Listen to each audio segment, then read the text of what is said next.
So what you're looking at is a makeshift heavy-duty sandbag levee to save this chemical plant.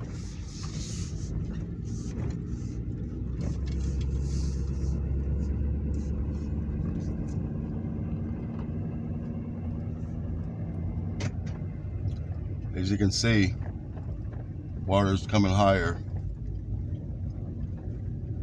Looks about 25 feet from the levee that I'm driving on.